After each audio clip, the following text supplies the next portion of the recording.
44절에서 46절 말씀 다 찾으셨으며 교독하겠습니다. 44절 제가 먼저 읽습니다. 천국은 마치 밭에 감추인 보화와 같으니 사람의 일을 발견한 후 숨겨두고 기뻐하며 돌아가서 자기의 소유를 다 팔아 그 밭을 사느니라. 또 천국은 마치 좋은 진주를 구하는 장사와 같으니. 함께 읽습니다. 극히 값진 진주 하나를 발견하며 가서 자기의 소유를 다 팔아 그 진주를 사느니라. 아멘. 반갑습니다. 또 한 주 잘 지내셨습니까? 어느새 1월 셋째 주입니다. 어떤 인터넷 날짜 계산을 하는데 보니 오늘이 2026년의 5%라고 그런 이야기가 있다는 이야기를 들었습니다. 네, 시간이 하루하루 지나가는 날들인데 이 날들을 귀하고 소중하게 하루하루 보내는 우리 귀한 성도님들 다 되시기를 축복합니다. 오늘은 천국의 비유 중 감추인 보화와 진주에 관한 비유입니다.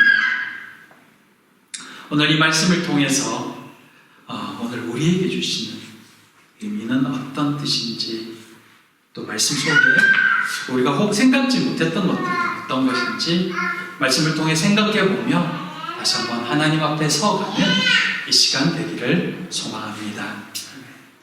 첫째, 밭에 감추인 보화. 본문은 천국을 밭에 감추인 보화와 같다고 말씀합니다. 한 사람이 어찌어찌해서 이 밭에 보화가 있다는 것을 발견했습니다. 그는 그것을 발견했으나 다시 묻고는 돌아가서 자신의 모든 소유를 다 팔아서 그 밭을 샀다고 말합니다. 소유를 다 팔아야 될 만큼 아마 그 밭이 크거나 또는 이 사람이 가진 소유가 얼마 없었나 봅니다. 문득 본문을 보면서 그런 생각을 해봤습니다. 보물을 발견했으면 밭 주인에게 말을 할 것이지 왜 말하지 않았지? 왜 숨겼지? 나중에 주인이 이를 알면 가만히 있었을까? 궁금해서 한국에서는 이런 경우에 어떻게 대응하는가 한번 찾아봤습니다. 그랬더니 이렇게 표현하더라고요. 이 보물이 역사적 가치가 있는 것이면 국가 소유가 됩니다. 발견한 자는 보상금을 받습니다. 또 두 번째로 민법으로는 토지 소유자와 그 발견자가 50대 50으로 나눈다고 합니다. 또 세 번째는 만약 이 보물을 발견한 자가 보물이 있는 것을 주인에게 알리지 않고 그 밭을 샀다면 사기에 해당해서 계약 자체가 취소될 경우가 발생한다고 합니다. 되게 재밌는 결과더라고요. 그렇다면 이스라엘이 그 당시에는 어떠했을까요? 이 보물이 밭에서 발견되었고 그것을 주인도 알지 못했다면 그 보물은 오래전 누군가가 그곳에 묻어두었을 가능성이 크다는 것입니다. 실제로 그 당시에는 그 은행이라는 개념이 없기 때문에 전쟁이나 피치 못할 사정이 생길 때는 그 귀중품이나 보물을 실제로 땅에 묻어두었다고 합니다. 그것이 수백 년 뒤에 그 사람 죽고 난 뒤 수백 년 뒤에 사람들에게 발견되는 경우들이 종종 있었는데 그때는 주인 없는 물건으로 여겨져서 발견한 사람이 가지는 것이 일반적이었다는 것입니다. 더구나 이 밭 주인은 이 보물이 있는지조차 몰랐기 때문에 소유주로 인정되지 않는다는 것입니다. 이것은 사실 그 당시 사람들에게는 가끔씩 일어나는 현실적인 이야기였기 때문에 사람들이 이 비유를 들었을 때 분명 설득력 있는 이야기였겠구나 이렇게 생각해 볼 수 있는 것입니다. 우리나라도 예전에는 뭐 은행이 없었잖아요. 그래서 실제로 땅에 묻는 경우도 종종 있었거든요. 그래서 오늘 이 본문의 말씀은 오늘의 잣대와는 다른 기준으로 비유를 이해할 필요가 있는 것입니다. 그렇다면 정말 이 비유가 의미하는 바가 무엇일까요? 이 사람이 이 보물을 발견한 것은 사실 소위 세상 말로 말하면 우연이었습니다. 그리고 이것이 진주 비유와 다른 부분이기도 합니다. 세상 말로 하면 이 사람은 횡재한 것입니다. 그는 이것이 정말 귀한 보물임을 알아보았고 그 즉시로 자신이 가진 모든 것을 다 팔아서 이 보물을 소유하고자 했습니다. 왜 천국이 이런 비유로 이야기되어질까요? 이건 천국을 안다는 것, 하나님 나라를 안다는 것은 은혜라는 이야기를 하고 싶은 겁니다. 우리가 예수님을 믿고 싶어서 믿은 것이 아니었다는 이야기죠. 세상은 이런 것을 두고 우연이라고 말하고 그리스도인들은 이것을 은혜라고 표현하는 것입니다. 천국의 보물을, 하나님 나라를 발견한 것이, 찾은 것이 우리의 노력이 아닌 것입니다. 하나님께서 먼저 우리를 찾으셨고 우리의 마음을 만지셨으며 그리스도를 믿게 하셨습니다. 주를 만나고 신앙 있는 사람들을 만나고 신앙의 공동체를 만나고 믿음 안에서 교제할 수 있는 것, 우연히 재수 좋아서 만나게 된 것 같다고 생각하지만 사실은 그것이 은혜이고 인도하심입니다. 물론 그런 기쁨을 찾기 위해 열심히 다닌 사람도 있습니다. 내게 맞는 공동체, 나와 맞는 신앙의 사람들을 찾아다니기도 합니다. 어디에 가야 정말 바르게 신앙생활을 할 수 있을까를 고심하며 찾아다니는 선한 열심을 가진 사람도 있습니다. 마치 좋은 진주를 찾기 위해 온 열심을 다하는 상인처럼 말입니다. 그러다가 마음에 드는 진주를 만나기도 합니다. 그것은 그의 열심이라고 표현할 수 있겠죠. 하지만 그 또한 하나님의 은혜이기도 합니다. 그런 열심이 하나님을 모르는 사람에게서는 나오지 않기 때문입니다. 믿음과 선한 마음을 주셨기에 더 선한 마음으로 찾아다니는 것이겠죠. 이것이 오늘 밭에서 귀한 보물을 발견한 자와 좋은 진주를 찾기 위해 이곳저곳 열심히 다닌 사람의 모습입니다. 무슨 말이냐면 이 말씀 자체가 우리에게 은혜가 무엇인지를 가르쳐 주고 있다는 것입니다. 근데 이 비유를 자세히 보면 또 다른 것을 발견할 수 있습니다. 이 밭에서 발견한 보화와 값진 진주 비유가 우리가 생각하듯 같은 비유가 아니라는 것입니다. 먼저 그 밭에서 발견한 보화의 비유를 한번 살펴보겠습니다. 이 사람은 정말 우연히 이 밭을 발견했습니다. 그는 그 가치를 알게 되었고 이것을 소유하기 위해 최선을 다합니다. 자신이 가진 모든 것을 팔아서 이 밭을 산 것입니다. 그 안에 있는 보화를 얻기 위해서 말입니다. 근데 자신이 가진 모든 것을 다 팔면서도 아까워하거나 슬퍼하지 않습니다.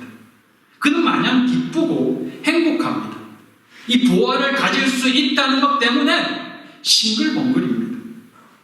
그에게는 자신이 가지고 있는 것을 파는 것이 전혀 문제가 되지 않습니다. 왜냐하면 그는 더 큰 것을 소유할 수 있게 되었기 때문입니다. 사실 참 단순한 이야기이고 또 단순한 사실입니다. 더 좋은 것을 얻기 위해서 자신이 가지고 있는 덜 중요하고 덜 가치 있게 생각하는 것을 다 팔았다는 것은 지극히 정상적인 이야기죠. 내 것 다 팔아서 더 귀한 것을 얻을 수 있다면 당연히 그렇게 하겠죠. 근데 이게 왜 누군가에게는 고민거리가 되고 문제가 될까요? 내가 가지고 있는 것도 정말 귀하게 여겨지기 때문입니다. 여기에서 출발합니다. 내가 귀하게 여기는 것으로 또 다른 귀한 것을 사려고 하니 고민이 되는 겁니다. 내게는 이것도 귀하고 이것도 귀한데 하나를 포기해야 된다고 생각하니 문제가 발생하는 겁니다. 어떻게 해야 되지? 어떻게 해야 두 개를 다 잡을 수 있지? 이걸 생각하다 보니 어떤 이들은 극단적인 신앙인이 되기도 하고 또 어떤 이들은 적당히 타협하는 신앙인이 되기도 합니다. 그렇다면 본문이 말하고 있는 것은 어떤 입장일까요? 또는 어떤 의미일까요? 분명한 것은 그 보화를 얻기 위해 자기의 소유를 다 팔았다는 것입니다. 그렇다면 자신의 소유를 다 팔았다는 것은 어떤 의미일까요? 앞에서 말한 것처럼 내 것을 다 내어놓아야 되는 걸까요? 이 본문을 보면서 먼저 오해하지 말아야 할 것은 이것이 다 팔고 산이나 수도원으로 들어가라는 말씀이 아니라는 뜻입니다. 사이비들이 사용하듯이 자신이 가진 재산을 다 사이비단체에 넘기고 사이비들끼리 모여서 집단 생활하라는 말씀이 아니라는 뜻입니다. 이것은 소유권 이전을 의미합니다. 소유권 이전이란 주인이 달라졌다는 뜻입니다. 아니, 진짜 주인이 누군지를 알았다는 뜻입니다. 웃긴 말로 이 사람이 자신이 가진 모든 것을 다 팔아서 이 보화를 샀다는 그 보화를 뜯어먹고 살 것은 아니지 않습니까? 결국은 다시 농사를 짓던 뭘 하던 아니면 보화를 팔던 해서 밥 먹고 살아야 될 것 아닙니까? 우리가 예수 그리스도라는 귀한 보화를 만났다고 해서 우리의 이 땅에서의 삶이 끝나는 것이 아니라는 것입니다. 우리는 예수 그리스도를 믿어도 여전히 직장을 다니고 돈을 벌고 이 땅에서의 삶을 살아야 한다는 것입니다. 근데 이전과는 다른 쓰임이 된다는 것입니다. 예수를 믿고 우리의 전 재산을 다 하나님께 드려라가 아닌 이제는 우리가 가진 것이 내게 있는 것이 내 것이 아님을 알고 그것을 주인의 뜻에 합당하게 사용하게 된다는 것입니다. 근데 그게 기쁨이 된다는 것입니다. 그것이 천국을 소유한 자의 모습인 것입니다. 진짜 천국을 경험하게 되면 하나님 나라를 소유하게 되면 기쁨의 차원이 달라지는 것입니다. 세상은 그것을 소위 기회비용이라고 말하죠. 좋아하고 기뻐하는 것을 위해 기꺼이 비용을 지불하는 것입니다. 그런데 이 말씀을 나누다 보면 가끔 오해하시는 분들이 계십니다. 이 모든 것이 하나님의 것이니 나를 위해 쓰는 것은 잘못된 거야, 죄악이야 라는 마음을 가지는 분들이 계십니다. 근데 여러분, 하나님의 것에는 나도 포함됩니다. 내 가족도 자녀도 포함됩니다. 하나님 안에서 나도 하나님이 사랑하는 존재이니 자기 자신을 위해 쓰는 것이 죄가 아니라는 것입니다. 지나치게 나만 위해 쓰는 것은 문제가 되지만 하나님이 사랑하는 나 자신을 귀하게 여기고 아끼고 가꾸고 사랑하는 것도 귀한 것입니다. 하나님 나라를 위해서 말입니다. 물론 이렇게 이야기하지 않아도 다들 잘 알겠지만 말입니다. 그리고 이것을 좀 더 구체적으로 보여주는 것이, 이 비유를 좀 더 구체적으로 보여주는 것이 진주의 비유입니다. 왜 이럴까요? 둘째, 하나님이 먼저였습니다. 사실 전 이 좋은 진주의 비유를 보면서 많이 놀랐습니다. 당연히 이 밭에 감추인 보화와 좋은 진주의 비유는 한 쌍이고 같은 비유라고 알고 있었는데, 이번에 본문을 자세히 살피면서 내가 그동안 오해하고 있었음을 깨닫게 된 것입니다. 뭘로 오해했을까요? 이 본문을 다시 한번 볼까요? 46절입니다. 46절에 이렇게 되어 있습니다. 또 천국은 마치 좋은 진주를 구하는 장사와 같으니. 천국을 말하는데 이 천국이 사실은 좋은 진주가 아니었습니다. 밭의 보화에서는 분명히 천국이 밭에 감추인 보화라고 표현되어 있거든요. 근데 이어지는 진주 비유에서는 천국은 좋은 진주가 아니라 좋은 진주를 구하는 장사꾼이라고 되어 있습니다. 이해되시나요? 그래서 영어 번역본을 찾아봤습니다. 심지어 독일어도 찾아봤습니다. 그랬더니 상인이라고 되어 있더라고요. 그래서 대부분의 해석들도 찾아봤습니다. 그랬더니 우리가 귀한 진주를 찾아다니는 상인처럼 하나님의 나라를 찾아야 한다고 그렇게 해석하고 있더라고요. 하지만 본문은 우리를 진주 찾는 상인이라고 표현하지 않습니다. 본문은 이 진주 찾는 상인이 천국이라고 표현합니다. 하나님 나라고 표현하고 있더라고요. 이해되시나요? 하나님 나라가, 본문을 그대로 봤더니 하나님 나라가 좋은 진주를 찾아다니는 것입니다. 그리고 그 좋은 진주를 발견한 후에는 그 진주를 얻기 위해서 자신의 소유를 다 팔아서 그 진주를 삽니다. 어떤 의미죠? 좋은 진주는 사실 천국이 아니라 바로 우리였다는 겁니다. 하나님께서 그렇게 좋은 진주를 찾아다니셨고 그 진주를 발견한 후에는 그것을 사기 위해서 당신의 가장 귀한 자신의 소유, 당신의 전부이신 예수 그리스도를 대가로 내놓으셨다는 뜻입니다. 그렇게 우리를 예수 그리스도의 피값으로 사셨다는 의미가 되더라고요. 이를 알고 난 뒤에 이렇게 해석이 되니까 내가 잘못 찾았나? 그래서 한참을 다시 찾았습니다. 혹시 내가 잘못 해석한 건 아닌지, 내가 잘못 알려주고 있는 것은 아닌지. 근데 분명히 여러 해석들은 다르게 되어 있는데 본문은 아무리 다시 번역본을 찾아봐도 천국을 상인으로 표현하지 진주로 표현하고 있지는 않더라고요. 그리고 하나님은 그 좋은 진주를 우리를 얻기 위해 정말 귀하고 귀한 것을 내놓은 것이 분명했습니다.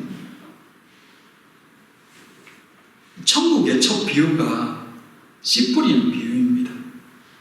농부가 그 귀한 씨를 좋은 밭뿐만 아니라 돌짝반에도 붙이고 가시밭길 위에도 뿌리고 길가까지 뿌리는 비유로 나옵니다. 그 농부는 하나님이라고 표현하거든요. 복음의 씨앗을 좋은 열매가 맺힐 것 같은 밭에만 뿌리는 것이 아니라 골고루 다 뿌리는 겁니다. 돌짝밭, 길가 같은 곳에 가시떨기 위에도 그 좋은 씨앗을, 귀한 씨앗을 막 뿌리더라고요. 그러면서 그들에게도 기회를 줍니다. 한 개라도 열매를 맺기를 기대하시면서 말입니다. 진주 비유도 그거더라고요. 아낌없이 대가를 치르시면서까지 사주신 겁니다. 그 진주도 기회를 가질 수 있도록 말입니다. 그래서 이 비유가 밭에 감춘 보화와 쌍을 이루더라고요. 우리가 우연히 밭에 숨겨진 보화를 발견한 것 같지만, 그래서 우리가 그것을 사기 위해 우리의 모든 것을 판 것 같지만, 사실은 그 밭의 보화를 발견하기 이전에 하나님께서 먼저 우리를 사주셨고, 우연처럼 보이는 그 은혜를 통해서 우리를 하늘나라를 발견할 수 있도록 해주셨다는 것입니다. 그것을 알게 된 사람이 자신의 것을 다 팔 때 기쁨이 임하는 것입니다. 왜냐하면 하나님이 먼저 자신의 것을 파셨거든요.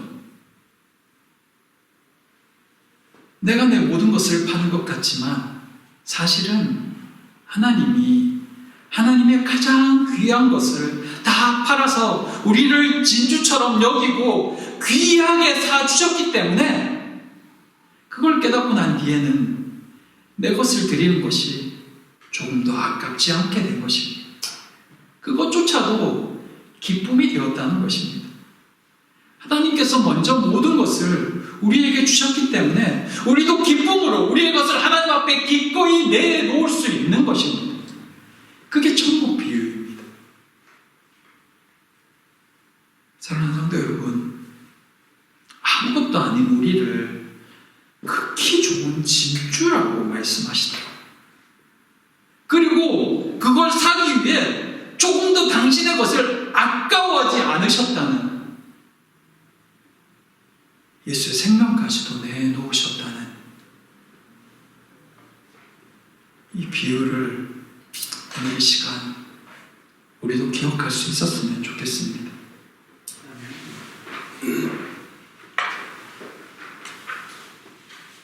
밭의 보화에는 밭의 소유주와 그 밭의 보화를 사기 위해 자신의 모든 것을 판 두 사람이 등장합니다. 밭의 원주인은 자신의 밭에 보화가 있는 것을 알지 못했습니다. 귀한 것이 자신의 밭에 있음에도 불구하고 그 가치를 몰랐기 때문에 그 밭을 쉽사리 팔 수 있었습니다. 그 가치를 알아본 사람은 자신의 모든 것을 다 팔아서 그 보화를 얻고자 했습니다. 오늘도 마찬가지입니다. 생명의 말씀이 여전히 선포되고 있고 하나님의 사랑이 증거되고 있지만 그 가치를 알아보지 못한 이들은 그것을 헐값에 팔아넘기곤 합니다.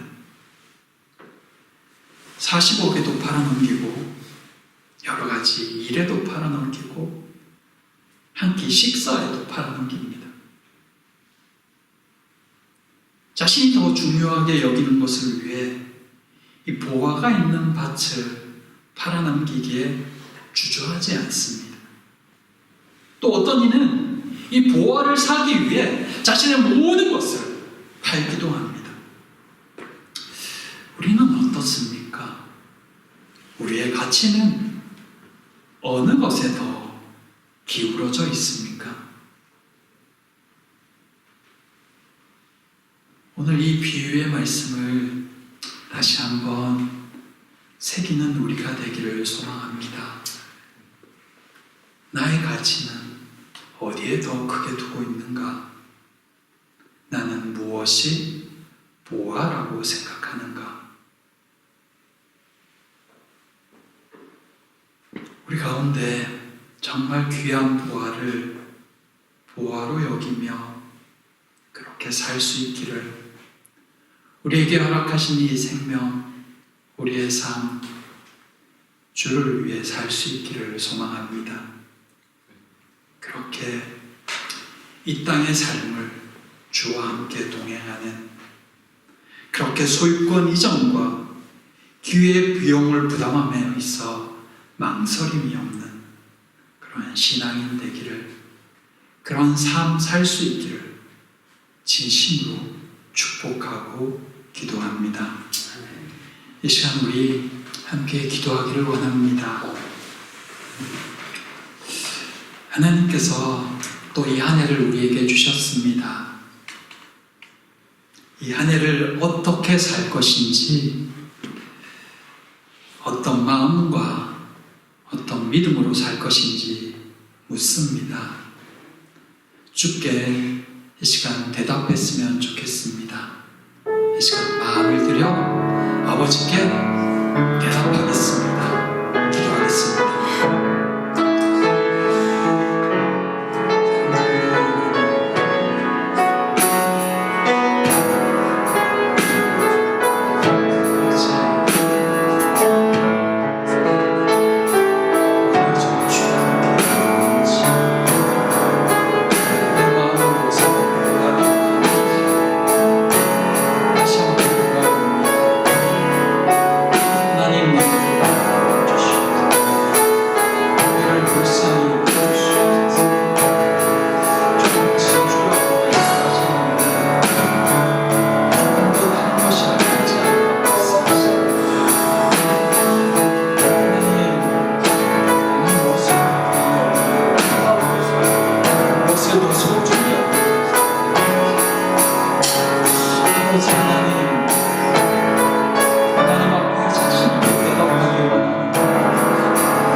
우리를 귀하게 여겨주시며 그 귀한 주님의 보혈로 우리를 속량해 주심에 감사드립니다.